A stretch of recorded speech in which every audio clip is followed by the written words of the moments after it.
A very good evening to all our viewers and welcome to a brand new edition of News First Weekend coming to you live from our Newsfirst studios in Colombo. I'm Arundhati Mudanayaka. Let's start off with a look at the stories making headlines this evening. Police curfew imposed in Chilau to be lifted at 4 a.m. tomorrow. Police assures that there will not be an attack tomorrow, says security is ensured. මේ ප්‍රසිද්ධියට පත්වුණු මේ තොරතුර බුද්ධ්‍යංශ මගින් හෝ ආරක්ෂකාංශ මගින් හෝ කිසිදු අවස්ථාවක තහවුරු නොකළ මූලික තොරතුරක්. අවශ්‍ය උපරිම ආරක්ෂාව අපි යොදවලා තිබෙනවා. Second term for primary schools to resume tomorrow. A revelation on an attempt to appoint 4,000 sports coaches illegally. Former United States Coast Guard cutter Sherman, the biggest ship to join the Sri Lanka Navy fleet.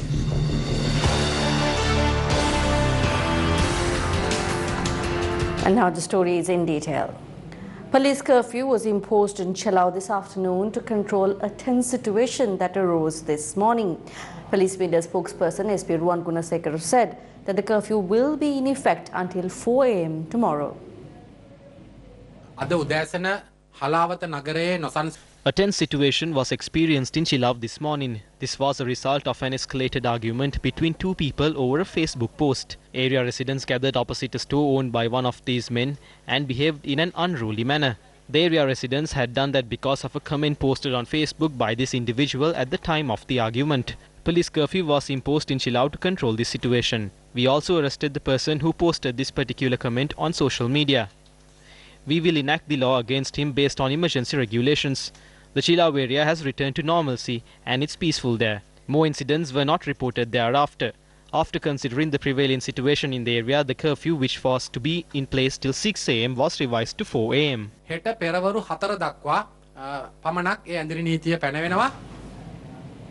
Minister of Education said the second term of schools for grades 1 to 5 will begin tomorrow. Following the April 21st attack, schools were reopened on the 6th of this month from grades 6 to 13. However, the attendance of students was very poor. Additional Secretary to the Ministry of Education, M.M. Ratnayaka, said the second term for students from grade 1 to 5 will begin tomorrow as security at schools have been ensured.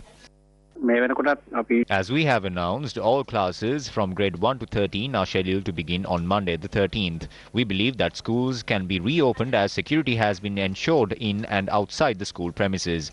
We request the parents to send their children to schools.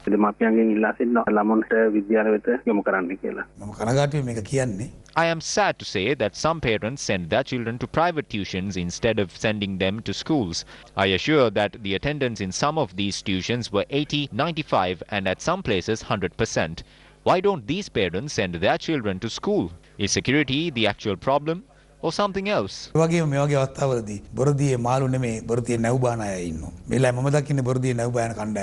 Misinformation. There has been a spread of misinformation. Who should you believe? Ones that are on Facebook or the person who has a right to comment on national security? It is not my job to decide on the opening and closing of schools. But providing security for schools is my job and I have done that. Students have arrived at some schools in Colombo but some didn't. But what I can't believe is the closing of some rural schools which haven't been heard of. There is a dark force operating behind this. All parents, including ourselves, are always cautious about our children. But I believe that this is a time where security is tightened. So children must be sent to school. Currently, we are implementing a plan to ensure safety in schools by joining hands with the tri-forces, the police, the teachers, as well as parents. Police media spokesperson SP Ruwan Gunasekara spoke about reports circulating on social media about terror attacks planned in several parts of the country. Certain unconfirmed information about tomorrow was published. We will not deny these published information. We are investigating this information. The security forces will provide the maximum security. This published information was not confirmed by the intelligence and security forces. You do not have to be afraid because we have ensured maximum security. The police and the tri-forces have provided the maximum security to schools tomorrow. Meanwhile, the police media spokesperson explained the incident behind the circulating footage of a raid carried out in Mount Lavinia. මෙහිදී සිදු වෙලා තිබුණේ An illegal record of exchange in foreign currency was taking place there. This was based on a tip-off received to the Sri Lanka Army. We arrested 4 suspects. They were engaged in exchange in Sri Lanka rupees with another currency. 48,700 rupees worth money in that currency was seized. It was around 2.5 million rupees. 2 motor vehicles were also seized. Investigations are underway to ascertain the manner in which this money was brought down to the country and if there had been an incident related to money laundering. මුදල් විශුද්ධිකරණයක් සිදු වෙලා තියෙනවාද යන්න පිළිබඳවත් විමර්ශන සිදු වෙනවා. Here are some of the views expressed in the political arena about the current situation of the country and how the foreign forces are reacting to it. It is not us who govern the country today. Relations between us, India and the US was affected when we handed over the Hambantota port on lease to China. When the power of Asia moves towards China, power of the US recedes. This is a problem between two imperialists. This is not a problem between Sinhalese and Muslims. The United States wants to reduce the effect China has on us and they are in the process of doing this. India then wanted the Mattala airport. Then the United States wanted Trincomalee. This conflict is the reason for this problem. All of you know that these organizations, including ISIS and Al-Qaeda, were established with the United States CIA agency. While noting that there are various regional and world powers trying to take advantage of the current situation due to the strategic and the geographical importance of Sri Lanka's location, Army Commander Lieutenant General Mahesana Nayaka vouched that he will not agree to sign the Status of Forces Agreement with the United States of America. The commander said, quote, "How can we sign such an agreement? We can't agree to what is stated in it. That is like committing suicide after writing all my properties to someone else," unquote. The Ceylon today reported that the alleged plans by the government to sign the SOF agreement with the USA has drawn much criticism from various political parties and interested groups who opined that it poses a severe threat to the country's sovereignty. The United States Coast Guard cutter Sherman arrived at the port of Colombo today.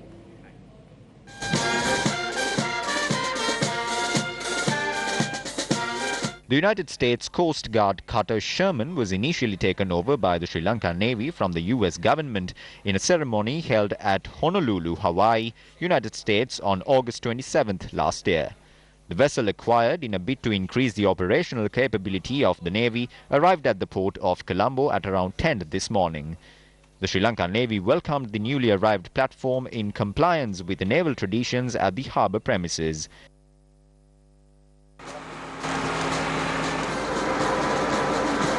The ship is scheduled to receive its auspicious commissioning by President Maithripala Sirisena in the near future. Ex-USCGC Sherman is a 115-meter-long ship equipped with state-of-the-art weapons and machinery. Once the ship joins the naval fleet, she will take the place as the largest platform to be held by the Sri Lanka Navy. She will be utilized for patrol and surveillance missions in the deep seas around Sri Lanka, providing the maritime security and assistance for search and rescue operations. It has been 21 days since the April 21st attack struck our country. Churches which were closed down after the attacks were reopened today to conduct services.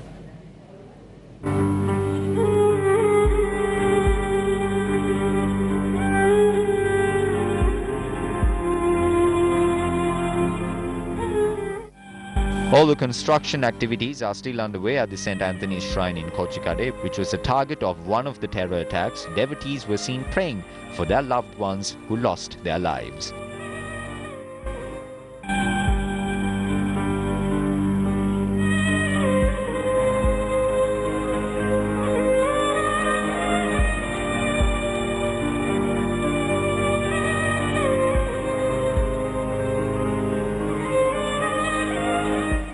Sunday Mass was held in churches across the island under tight security. We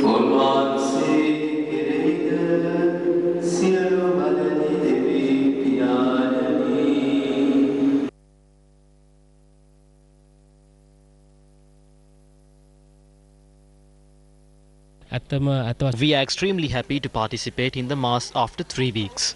We pray to Mother Mary for peace in the country. Our only weapon is to recite the rosary and pray that peace will prevail in the country. Prayer is our biggest weapon. වෙහෙසමින් යුතුව යාඥාව තමයි අපේ ලොකුම ආයුධය.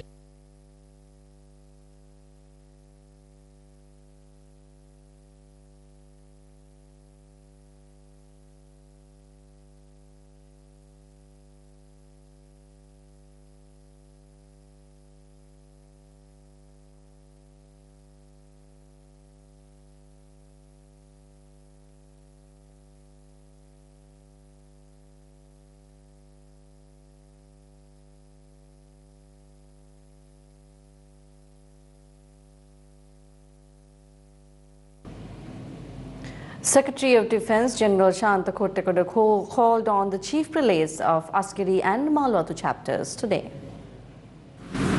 The Defence Secretary who arrived in Kandy visited the Malwatu Mahaviharaya and called on Most Venerable Tippatuave Sri Sumangala Thero. He then obtained blessings of Anunayaka of the Malwatu chapter, Venerable Dibul Kumure Vimala Dhamma Thero.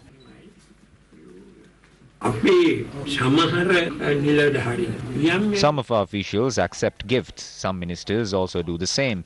It is because they have done certain things that are connected to various acts.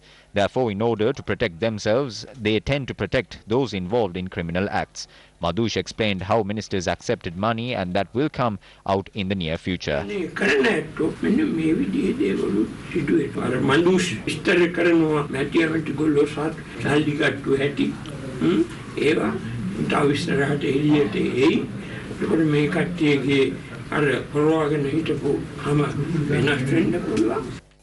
Defence Secretary, who paid homage to the temple of the Sacred Tooth relic, met with the Chief Prelate of the Askeri chapter, Most Venerable Varakagoda Sri Gnanaratna Thero, and obtained blessings.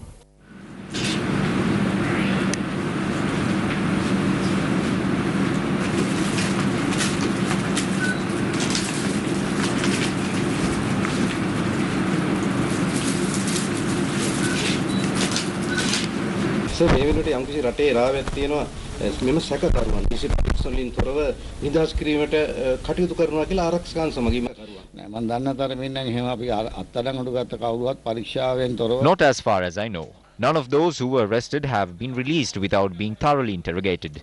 We release only after we affirm that a suspect is not connected to any activity.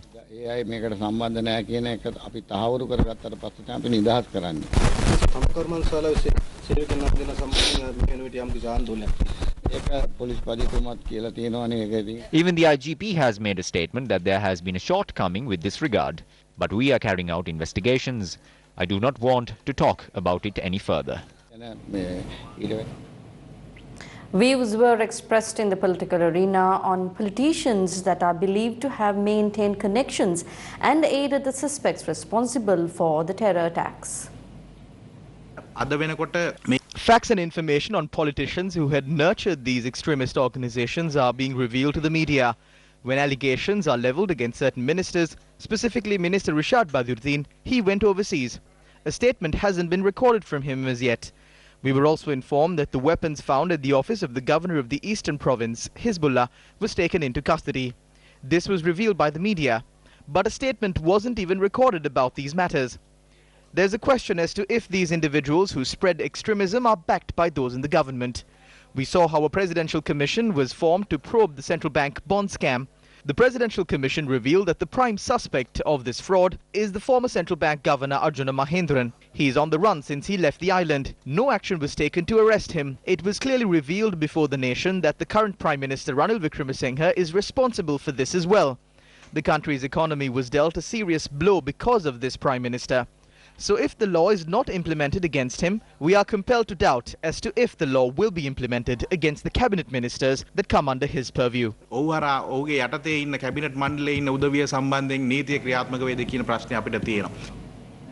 Meanwhile, there is much discussion about a television channel which is allegedly owned by Minister Rishad Badruddin.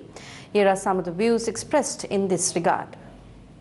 දැන් මේ වෙනකොට ලොකු චෝදනාවක් කියලා රිෂාඩ් බදුද්දීන් අමාත්‍යවරයා. ඒකම මේ වෙනකොට UTV කියලා channel එකක් පවත්වාගෙන ඉන්න ඒකේ ජාතිවාදය වපුරනවා කියලා ජනතාව චෝදනා කරනවා. This minister in question said in Parliament to carry out investigations against him. The government has, however, failed to do so. Why aren't they doing it? No matter who commits a crime, it is wrong.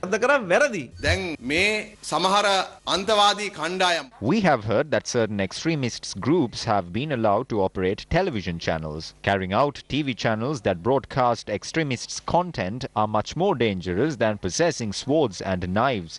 The government is responsible for providing licenses to such channels. They should have looked into the standards before issuing a license rather than just giving them out to their friends. Therefore, we would like to ask Ranil Wickremesinghe about the licenses issued to TV and radio channels and for what reasons have they been issued. We request him to report to the Parliament the content broadcast by these channels. Following are the views expressed by parliamentarian Bandunugul Wardana at a media briefing in Colombo today. මුදල් නැතුව කිසිම ත්‍රස්තවාදී සංවිධානයකට වැඩෙන්න හෝ ප්‍රායෝගිකව ක්‍රියාවක් කරන්න බෑ. No terrorist organization can grow or practically operate without money.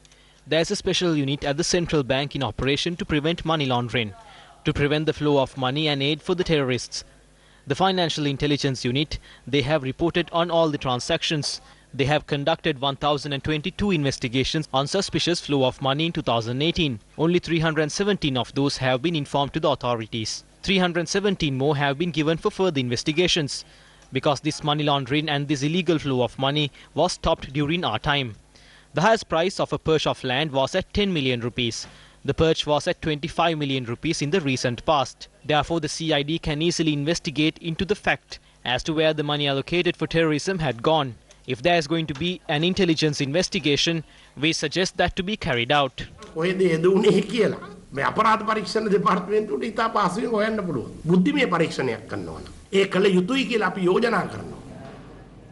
Newsfirst Charlene Benedict is now ready to make a revelation on the illegal appointment of around 4,000 sports coaches. Charlene, over to you. 2017, the Education Ministry made a request from the Public Services Commission requesting to recruit 353 sports trainers to national schools. Now, the Public Services Commission subsequently approved this request. The Education Ministry made recommendations to the Public Services Commission, which was also approved on the qualifications that should be possessed by potential candidates who could be recruited as sports trainers to national schools. These recommendations included 6 passes at the GCE ordinary level examination, only 6 passes at the GCE ordinary level examination, and also they have to hold a certificate that certifies that they have won a place at a zonal, provincial or national level sports event. Now, the Education Ministry, however, has taken steps to recruit a thumping 3,880 sports trainers under the guise or under the initial approval that was granted for the recruitment of only 353 sports trainers. Now, what more, in the year 2018, the Line Ministry, which is the Education Ministry, has instructed the provincial councils to absorb the excess amount of teachers. Now, remember that the Line Ministry or the Education Ministry has permission from the Public Services Commission to recruit only 353 teachers, but they have now recruited 3,880 teachers, and the appointment letters are due to be presented at Temple Trees tomorrow under the auspices of Prime Minister Ranil Wickremesinghe. Now, when in 2018 recommendations were made, or a proposal was made to the provincial councils to absorb them into the remaining schools, which are not national schools in the country, the provincial councils rejected this. They said it is the Line Ministry that has recruited these teachers, and therefore it is the Line Ministry's duty to assign them to schools that fall under the Line Ministry. And the provincial councils went on to say that they do not have financial allocations to pay these teachers. The provincial councils also said that these teachers are not trained enough, and therefore the provincial councils cannot bear the responsibility and the cost incurred to train these teachers. Now, At a time when many of the provincial councils in Sri Lanka have come to a natural end, provincial council elections have not been held, so there are no provincial councils in the country, but the Uva Provincial Council is still functional. This government is trying to recruit this 3,880 sports trainers, or so-called sports trainers, by the approval that they got to recruit only 353 sports trainers. Now, the provincial councils, of course, have rejected this, and they've said that they cannot absorb the remaining amount of teachers to their schools. Recently, an additional secretary sent a letter to the zonal directors requesting them to send into the line ministry vacancies for PT teachers.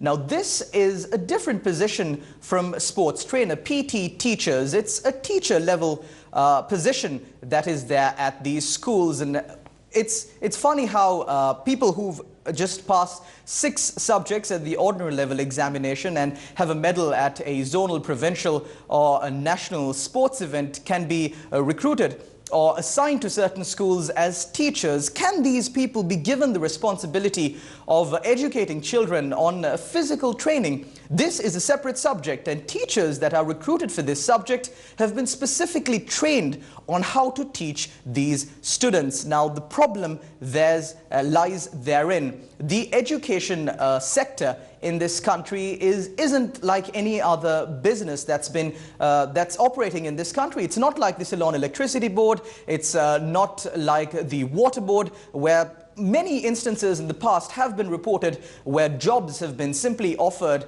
especially during election times, as a bribe to the general public. This is a similar situation, but the implications are way more serious than any other institution in the country. This is the future of the children of the country that we're speaking about.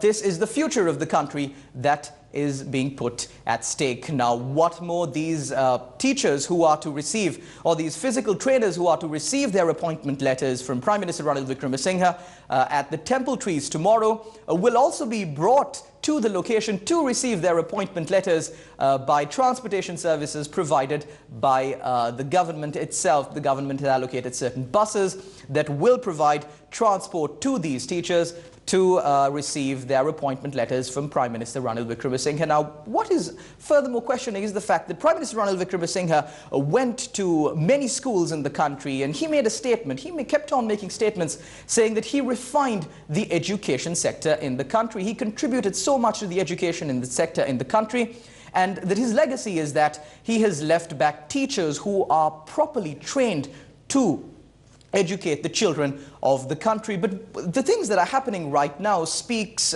in the opposite direction. It's a 180-degree turn from what he promised and what he said that he has done. Of course, the appointment letters are already scheduled to be handed over to these teachers tomorrow, but of course their fate still hangs in the balance. Will the provincial councils accept these teachers and assign them to the schools that fall under the purview of the provincial councils, or will the line ministry have to assign all this more than 3,000 teachers at national schools? How will they do it? We will continue to report this to the general public. It's back to the main studios. Well, thank you, Shalan. Moving on to other local stories, several projects built with a cost of 2,500 million rupees under the Pibidemu Polonnaruwa development program was vested with the public today under the auspices of President Maithripala Sirisena. The opening of the 5G communication tower built in Polonnaruwa Deepa Uyana and the opening of the communication tower along the Haburana Polonnaruwa road took place today. Later, the President declared open the shopping complex constructed by the Central Cultural Fund in the Polonnaruwa town. Moreover, 110 schools in the district were provided with free internet facilities and an event held in the Polonnaruwa Chandra Mandapaya under the patronage of the President. Technology should never be used to destroy humans. None of the terrorist organizations in the world manufacture weapons. It is the top most powerful countries who manufacture those, and if they don't manufacture weapons, there will be no terrorism in the world. Today, it is essential that all of us determine to use technology for a good cause and to avoid harmful practices. Several roads built under the National Project for Rural Road Development were vested with the public today under the auspices of Prime Minister Ranil Wickremesinghe. IS will never be allowed to hinder our development, economic development, or obstruct the day-to-day activities of the people. We will not let this happen. Let's all face this within the coming 2 weeks. I have given the necessary instructions for this purpose. If there are openings, ceremonies to lay foundation stones, please continue with your work.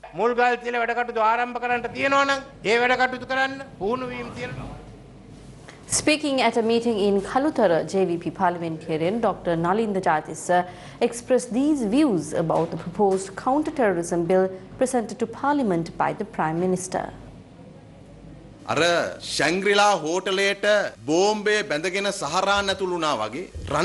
like Zaharan entered the Shangri-La Hotel carrying a bomb, Ranil Wickremesinghe has also entered the Parliament with the bomb named the counter-terrorism bill.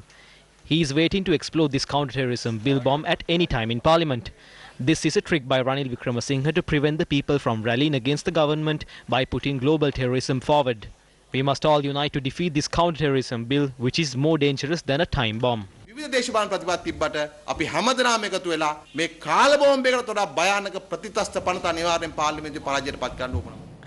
excavation activities at the historic Nedigamvilla Vilpita Rajamahawihara in Tissamaharama commenced today. The event was held under the auspices of Minister of Housing, Construction and Cultural Affairs and the Deputy Leader of the United National Party, Sajid Premadasa. The Department of Archaeology, together with the Central Cultural Fund, has commenced work as per a request of the Minister. The stupa at the Viharya, which is believed to be built in the 3rd century BC, is the only stupa in Sri Lanka with the shape of an onion.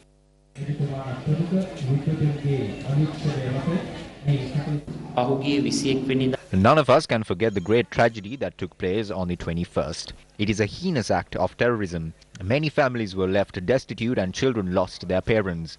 Those who lost their lives cannot be brought back to life. Therefore, think about all these affected families. We need to understand their pain. No matter how much compensation we give, we cannot value the worth of their lives. Former Minister and founder of the Pathfinder Foundation, Milinda Morogoda, has been invited to serve on the advisory network of the high-level panel for the sustainable ocean economy. The advisory network is comprised of leaders from non-governmental and intergovernmental organizations and global companies working to establish a sustainable ocean economy. The HLP is comprised of presidents and prime ministers from around the globe and aims to inspire ambition, motivate action and accelerate progress towards a regenerative ocean economy. The countries which the presidents and prime ministers on the panel represent include Australia, Canada, Chile, Fiji, Ghana, Indonesia, Jamaica, Japan,